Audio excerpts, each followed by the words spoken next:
बहुत समय पहले की बात है। नंदनवन नामक एक सुंदर और समृद्ध राज्य था।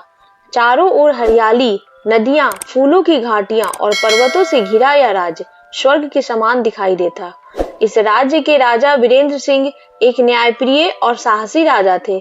उनकी प्रजा उन्हें बहुत मानती थी। उनके इकलौते पुत्र का नाम था राजकुमार अर्जुन। अर्जुन न केवल बुद्धिमान और बहादुर था, बल्कि स्वभाव से विनम्र और दयालु भी था। उसे शिकार, घुड़सवारी और तलवारबाजी में महारत हासिल थी, लेकिन सबसे ज्यादा उसे पसंद थी प्रकृति की गोद में समय बिताना।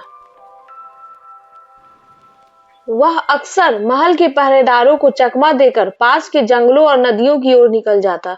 उसने राजा से यह आज्ञा ले रखी थी कि वह हफ्ते में 2 दिन साधारण आदमी की तरह समय गुजारेगा और महल से बाहर रहेगा। अब राजकुमार इस 2 दिन को हमेशा अपनी आजादी के रूप में चुनता। अक्सर वो बाहर घूमने के लिए निकल जाता। एक दिन राजकुमार अर्जुन अकेले ही महल से निकल गया। वह दूर दराज जंगलों से होता हुआ एक अनजानी नदी तक पहुंचा। यह नदी बाकी नदियों से अलग थी, एकदम शांत, गहरी और नीले आसमान को जैसे अपने अंदर समेटे हुए।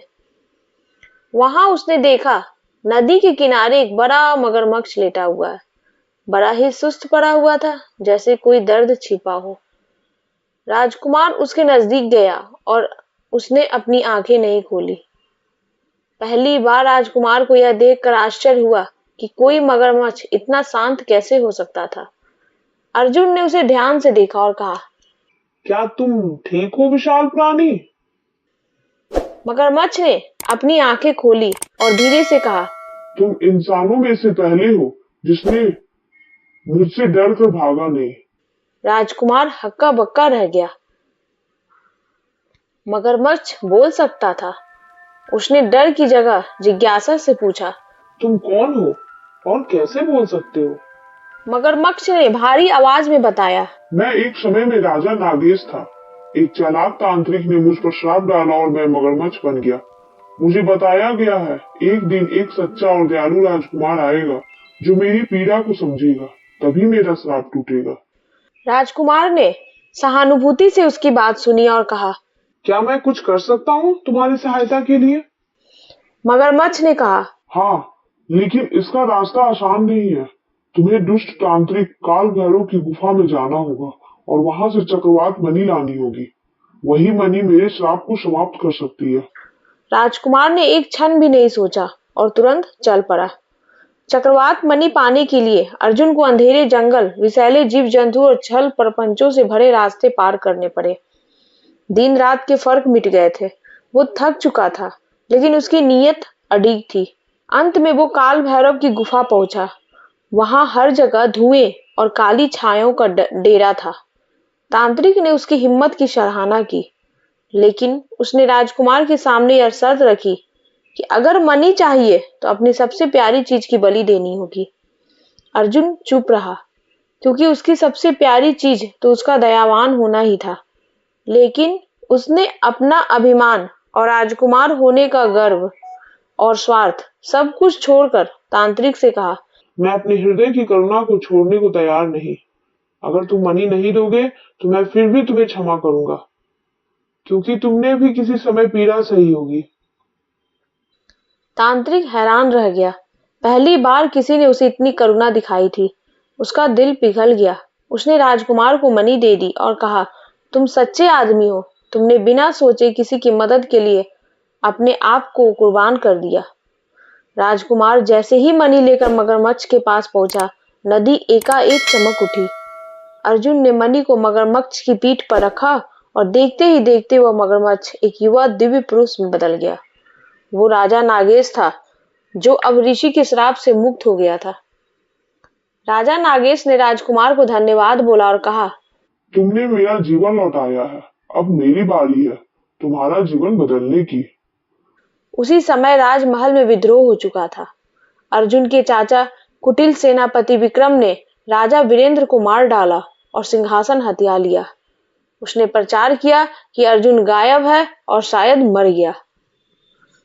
जब अर्जुन और नागेश लौटे तो उन्होंने देखा कि पूरे राज्य में डर का माहौल है। निर्दोषों को कैद किया जा रहा है। पूरे राज्य में त्राही त्राही मची हुई थी। राजा नागेश ने एक योजना बनाई। उसने फिर से मगरमच्छ का रूप धारण किया। इस बार अपनी इच्छा से उसने घोषणा फैला दी कि नंदनवन की नदी में एक अलौकिक मगरमच्छ आ गया जो राजा बनने वाले को निगल जाएगा। सेनापति विक्रम यह सुनते ही शस्त्र लेकर मगरमच्छ को मारने निकल पड़ा। जब वह नदी में घुसा, नागेश ने उसे पकड़ लिया और अर्जुन के सामने लाकर कहा, यह रहा तुम्हारा गद्दार। राजकुमार ने उसे न्याय के अनुसार दंड दिया। उसे राज्य से निष्कासित कर दिया गया। राज्य में फिर से शांति लौट आई। राजकुमार अर्जुन राजा बना और राजा नागेश को अपना प्रधान गुरु बनाया। राजकुमार अर्जुन अब राजा बन चुका था। नंदनवन राज्य में चारों ओर उत्सव था। लोग खुश थे कि एक न्यायप्रिय और दयालु शासक उन्हें मिला। मगर राज्य चलाना केवल राजगद्दी संभालने का नाम नहीं था। अब हर दिन नए संकट, नए फैसले और नई चुनौतियां सामने आने लगी। राजा नागेश, जो पहले श्रापित मगरमच्छ था, अर्जुन का सबसे बड़ा मार्गदर्शक बन गया। एक रात अचानक नदी का जल स्तर बहुत तेजी से बढ़ गया। लोग डर गए कि कहीं अब प्रलय का संकेत तो नहीं। मछुआरे भागकर राजा अर्जुन के पास पहुंचे। महाराज, नदी में कोई रहस्यमयी हलचल है। जल उफन रहा है और गहराई से अजीब सी गूंज उठ रही है, उन्होंने डरते हुए कहा। राजा अर्जुन और नागेश तुरंत नदी किनारे पहुंचे। अर्जुन ने ध्यान से सुना। सचमुच नदी के भीतर से किसी बड़ी शक्ति का कंपन महसूस हो रहा था। नागेश ने गहरी सांस ली और कहा, यह साधारण हलचल नहीं, लगता है तांत्रिक काल भैरव की आत्मा अभी भी जिंदा है। उसने नदी की गहराई में कोई दुष्ट शक्ति कैद कर रखी है। अगली सुबह नागेश ने अर्जुन को बुलाकर कहा, राजन, अब समय आ गया है कि तुम सच जानो। जिस मणि से मेरा श्राप टूटा था, वह केवल श्राप मुक्ति का साधन नहीं, उस मणि में नागलोक की शक्ति है और अब वह शक्ति नदी के भीतर जाग उठी है। अगर हमने उसे नियंत्रित नहीं किया तो पूरा राज्य डूब सकता है। राजा अर्जुन चौंक गया। तो क्या हमें फिर से किसी युद्ध में उतरना होगा? नागेश ने सिर हिलाया। हाँ, लेकिन यह युद्ध सिर्फ तलवार से नहीं लड़ा जा सकता। इसमें साहस, बुद्धि और आत्म बलिदान की आवश्यकता होगी। राजा अर्जुन ने तुरंत सभा बुलाई। मंत्री, सेनापति और पुरोहित सब इकट्ठा हुए। उन्होंने कहा, राज्य को बचाने के लिए मैं स्वयं नदी की गहराई में उतरूंगा। यह खतरा मेरी प्रजा पर आए और मैं चुप बैठूं, यह संभव नहीं। मंत्री घबरा गए। महाराज, यह आत्महत्या होगी। वहां तो अदृश्य प्राणी रहते हैं जो किसी को भी निगल सकते हैं। लेकिन अर्जुन ने दृढ़ स्वर में कहा, राजा का जीवन प्रजा की ढाल होता है। अगर मैं डर गया तो मेरी प्रजा भी डर जाएगी। नागेश मुस्कुराया। यही सच्चे राजा की पहचान है। मैं भी तुम्हारे साथ चलूंगा। अगले दिन अर्जुन और नागेश ने साधु संतों से आशीर्वाद लिया और नदी की गहराई में उतर गए। जैसे ही वे भीतर पहुंचे, उन्हें लगा मानो वे किसी और ही दुनिया में आ गए हों। नीचे अंधकार था, परंतु बीच बीच में चमकते रत्न जैसे जीव फल को रोशन कर रहे थे। शंख, घोंगे और सुंदर मछलियां तैर रही थी। अचानक उन्हें एक विशाल दरवाजा दिखाई दिया। उस पर नागों की आकृतियां बनी थी। नागेश ने कहा, यही है नागलोक का प्रवेश द्वार, लेकिन इसे खोलने के लिए साहस से अधिक दिल की पवित्रता चाहिए। अर्जुन ने आंखें बंद की और अपने मन की करुणा पर ध्यान केंद्रित किया। तभी द्वार धीरे धीरे खुल गया। जैसे ही वो भीतर गए, अचानक चारों ओर से काली लपटें उठी। हा हा हा हा हा हा। अर्जुन, तुम सोचते हो कि मुझे हराकर राज्य बचा लोगे? मैं काल भैरव की आत्मा हूँ। यह मणि अब मेरी होगी। अचानक जल से बनी हुई काली आकृतियां अर्जुन पर टूट पड़ी। अर्जुन ने तलवार निकाली और वीरता से लड़ने लगा, लेकिन जितना वो प्रहार करता, आकृतियां फिर से बन जाती। अर्जुन ने तुरंत तलवार नीचे रख दी और आंखें बंद कर ली। उसने प्रार्थना की, हे नदी, हे प्रकृति, तुम जीवन देती हो, हमें बचाओ। तभी उसके हृदय से प्रकाश निकला और उन काली आकृतियों को भस्म कर दिया। लेकिन काल भैरव की आत्मा हार मानने वाली नहीं थी। उसने एक विशाल भंवर बना दिया जो पूरे नागलोक को निगलने लगा। नागेश ने गंभीर स्वर में कहा। अर्जुन, इस भंवर को रोकने का केवल एक ही तरीका है। किसी को अपनी आत्मा बलिदान करनी होगी और उसे इस भंवर में समर्पित करना होगा। अर्जुन चौंक गया। नहीं, मैं अपने राज्य के लिए मर जाऊंगा, लेकिन तुम्हें बलिदान नहीं करने दूंगा। नागेश मुस्कुराए।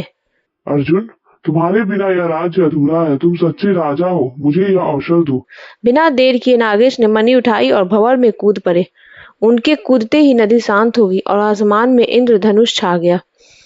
अर्जुन भारी मन से सतह पर लौटा। प्रजा उसका इंतजार कर रही थी। जब लोगों ने देखा कि राजा सुरक्षित लौट आया है तो खुशी से झूम उठे, लेकिन अर्जुन की आंखों में आंसू थे। उसने प्रजा से कहा, आज ये राज्य बचा है, लेकिन इसकी कीमत मेरे गुरु और मित्र नागेश ने चुकाई है। वे हमेशा इस नदी में जीवित रहेंगे। जब भी हम इस नदी का जल देखेंगे, हमें उनका बलिदान याद आएगा। कुछ महीनों बाद अर्जुन ने घोषणा की कि हर साल नदी किनारे मगरमच्छ उत्सव मनाया जाएगा। इस उत्सव में लोग नदी की पूजा करेंगे, जीव जंतुओं की रक्षा का संकल्प लेंगे और बच्चों को करुणा की कहानियां सुनाई जाएगी। नंदनवन का यह उत्सव पूरे राज्य की पहचान बन गया। दूर दराज से लोग आने लगे। समय बीतता गया, लेकिन अर्जुन हर बार नदी किनारे आता और पानी से कहता, गुरुजी, मैं आज भी आपको याद करता हूँ। और नदी की लहरें ऐसे थपकी देती मानो कह रही हूँ, मैं यही हूँ मेरे राजा। राजा अर्जुन ने जीवन भर न्याय और करुणा से राज किया। उसने अपने पुत्रों को भी यही शिक्षा दी। शक्ति तलवार से नहीं, दिल की करुणा से आती है। और याद रखना, कभी किसी मगरमच्छ को दुश्मन मत समझना।